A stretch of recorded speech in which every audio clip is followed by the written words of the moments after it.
जय माता दी दोस्तों। माँ चंद्रघंटा की कथा। आज नवरात्रि का तीसरा दिन। पढ़े देवी चंद्रघंटा की पावन कथा और सुने। माँ दुर्गा की तीसरी शक्ति है चंद्रघंटा। नवरात्रि में तीसरे दिन इसी देवी की पूजा आराधना की जाती है। देवी का यह स्वरूप परम शांतिदायक और कल्याणकारी है। इसलिए कहा जाता है कि हमें निरंतर उनके पवित्र विग्रह को ध्यान में रखकर साधना करना चाहिए। उनका ध्यान हमारे इहलोक और परलोक दोनों के लिए कल्याणकारी और सदित्र देने वाला है। इस देवी के मस्तक पर घंटे के आकार का आधा चंद्र है, इसलिए इस देवी को चंद्रघंटा कहा गया है।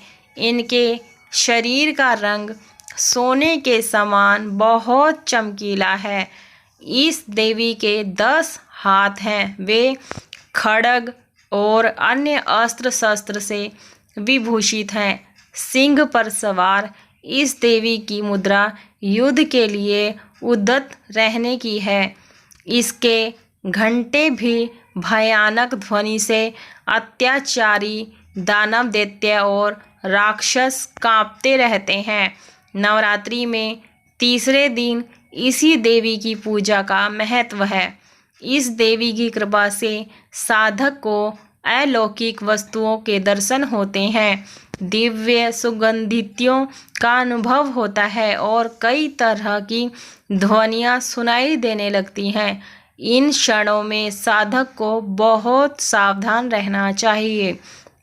इस देवी की आराधना से साधक में वीरता और निर्भयता के साथ ही सौम्यता और विनम्रता का विकास होता है।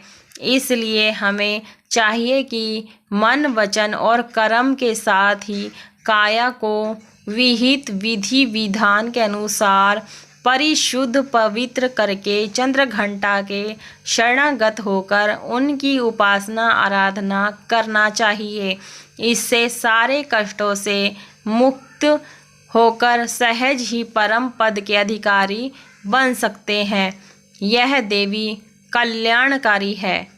तो दोस्तों, ये थी चंद्रघंटा माता की कहानी, कथा। इसे सुनने मात्र से ही शक्तियाँ प्राप्त होती है, पुण्य प्राप्त होता है। कमेंट बॉक्स में जय माता दी लिखिए।